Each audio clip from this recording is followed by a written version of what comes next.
saya Cindy Novalia, mahasiswa program studi PAI semester 5, ingin mempresentasikan materi saya yang berjudul Menghindari Akhlak Tercela, Licik, Tamak, Zalim, dan Diskriminasi dengan model pembelajaran blended learning. Sekian dari saya.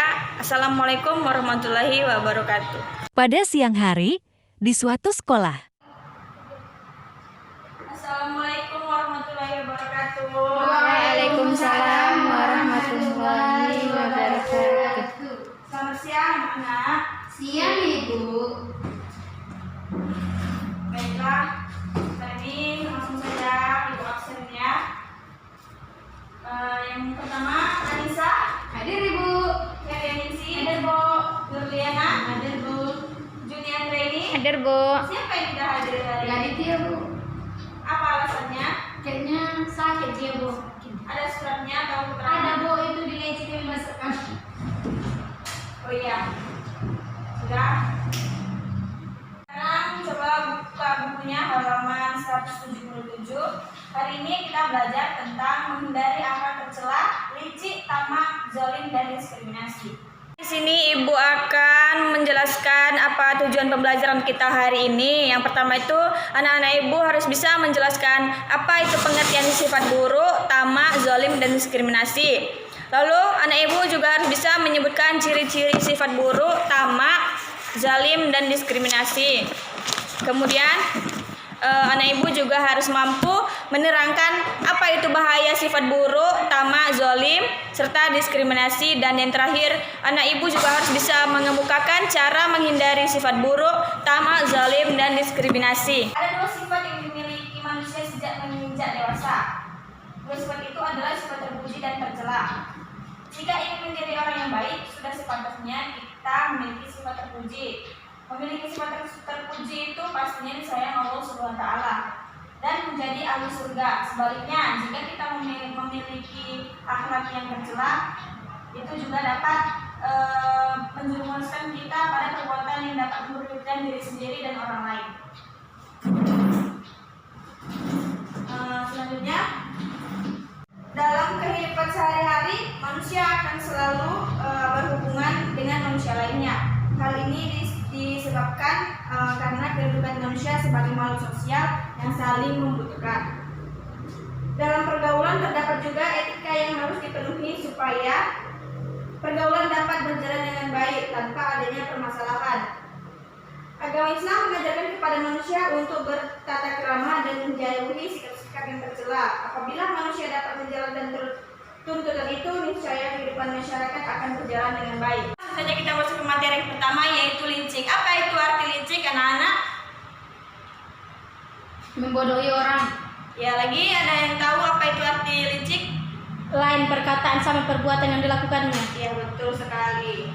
Jadi, licik itu merupakan salah satu sifat negatif yang sangat membahayakan bagi diri sendiri maupun pada orang lain. Licik itu berarti banyak akal, yang buruk, pandai menipu, culas, curang, dan licin. Apa ciri-ciri orang yang licik? Bermuka dua Ibu. Lalu, apa lagi? Ada yang tahu apa ciri-ciri licik? Jahat Ibu. Ya, ciri-ciri licik itu yang pertama itu sikap licik itu sangat berbahaya, sehingga jangan sampai kita semua memiliki sifat tersebut. Yang pertama itu tidak suka melihat orang lain bahagia, betul? Betul. SMS Bu. Iya, betul. Orang seperti ini tuh hatinya sedih dan gelisah ketika melihat orang lain bahagia. Ya betul Bu. Ketika ia melihat saudara atau temannya meraih sukses, maka ia iri lalu berkomentar yang negatif kepada kita, betul kan? Betul. Lalu yang kedua yaitu bahagia melihat orang lain menderita. Betul. Ciri yang kedua adalah orang licik bahagia dan senang jika ada teman atau saudara mengalami musibah dan penderitaan. Rasa bahagia dan senangnya tersebut diekspresikan dalam raut muka dan ucapan maupun disembunyikannya di hati dan perasaannya. Yang ketiga yaitu berpikir untuk mencelakakan orang lain. Orang licik mempunyai rencana-rencana negatif di mana ia ingin menghalang-halangi agar orang lain gagal dalam semua perbuatannya. Yang keempat yaitu ingin serba jalan pintas.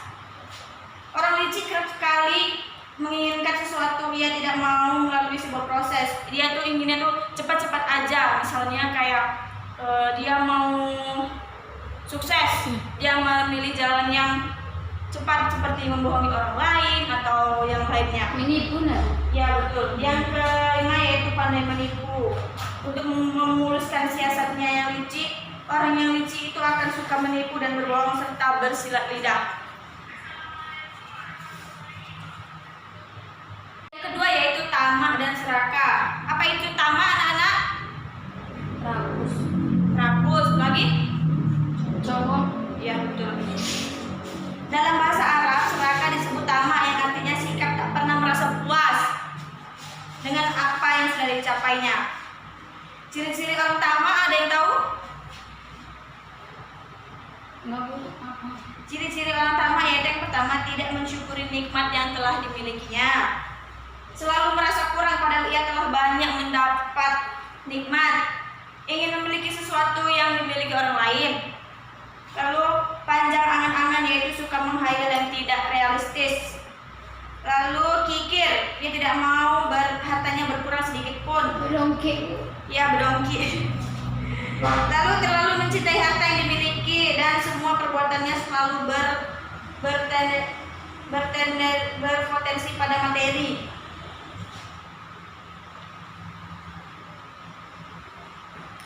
Cara-cara menghindari sifat tamak. Bagaimana cara menghindari sifat tamak, anak-anak? Sering sholat. Ya, itu salah satunya. Yang pertama itu dikasih tahu.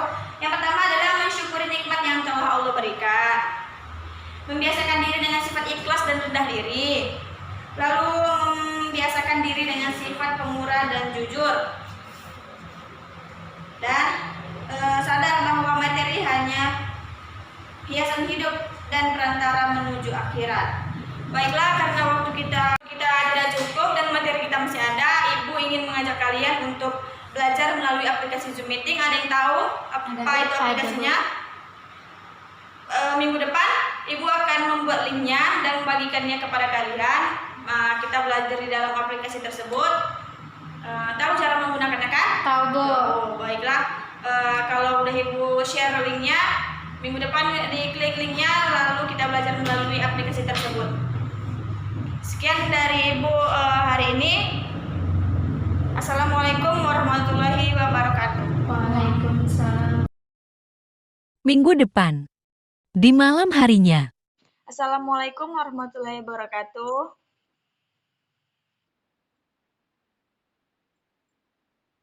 Selamat malam anak-anak Ibu. Malam hari ini siapa yang tidak hadir?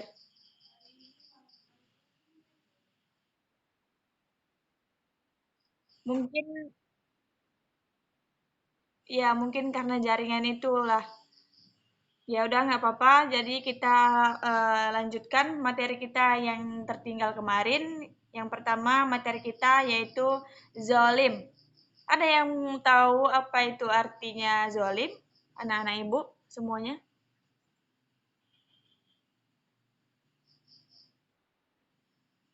Oke, bagus. Ibu kasih tahu ya. Menurut bahasa, kata aniaya sama dengan kata zolim yang artinya sewenang-wenang atau tidak adil. Seseorang yang beriman kepada Allah dan memegang teguh prinsip keadilan, kesamaan derajat, tidak akan berbuat aniaya. Sebab ia sadar bahwa kezaliman itu merupakan kegelapan yang akan menutup rapat hati orang yang melakukannya. Sebagaimana diterangkan oleh Nabi Muhammad SAW di dalam hadis riwayat Bukhari dan Muslim. Lebih tegas lagi, Nabi Muhammad SAW menyatakan haramnya berbuat aniaya atau berlaku zalim dan harus dijauhi karena ini adalah perintah Allah Subhanahu wa taala dan tidak perlu ditakwilkan, dipikir lebih dalam lagi. Seperti firman Allah pada Quran surah Fussilat ayat ke-41. Selanjutnya contoh perilaku aniaya. Ada yang tahu apa itu contoh perilaku aniaya?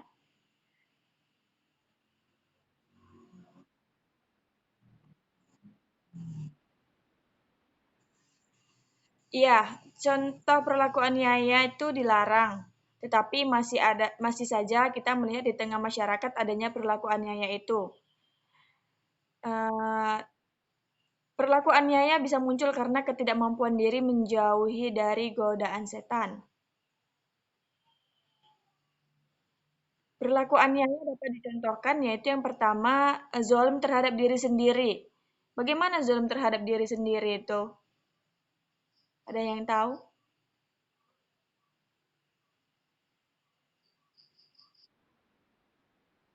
Zalim terhadap diri sendiri itu adalah sering melakukan perbuatan dosa, berzina, meminum minuman keras, dan salah satunya adalah malas belajar. Anak-anak ibu pasti ada yang malas belajar. Kemana perginya ya Herianingsih? Oke, Ibu, selanjutnya Ibu jelaskan lagi, yaitu yang kedua, aniaya terhadap orang lain. Zalim terhadap orang lain misalnya merusak lingkungan, mengganggu ketenangan orang lain, dan mengambil harta secara batil atau yaitu merampok, mencuri, dan menipu. Selanjutnya, aniaya terhadap Allah Subhanahu wa taala. Zalim terhadap Allah Subhanahu wa taala misalnya itu kufur, syirik, ingkar dan sebagainya. Sampai di situ paham anak-anak Ibu?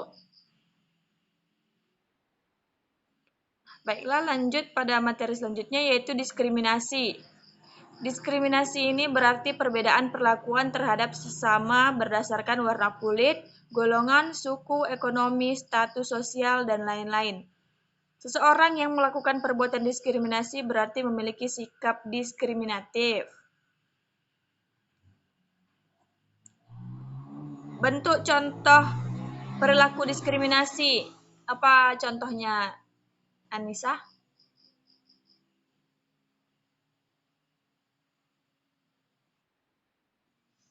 Perilaku diskriminasi dapat dilihat dari praktik kehidupan bermasyarakat, misalnya eh, masih ada orang yang menganggap bahwa kemiskinan sebagai sebuah kehinaan, keburukan rupa sebagai sebuah malapetaka. Selain itu, masih ada orang yang melihat bahwa kedudukan atau pangkat yang baik adalah strata yang paling mulia di masyarakat. Karena itu, tidak jarang ada orang yang gila dengan jabatan.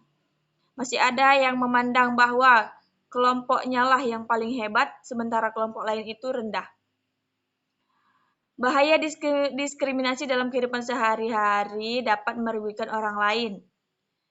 Islam mengajarkan bahwa semua manusia mempunyai kedudukan yang sama.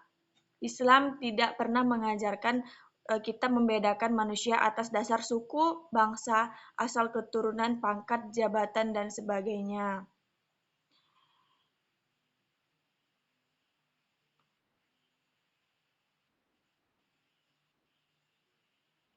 Baiklah, eh, hanya itu yang bisa Ibu jelaskan. Apakah semuanya sudah paham?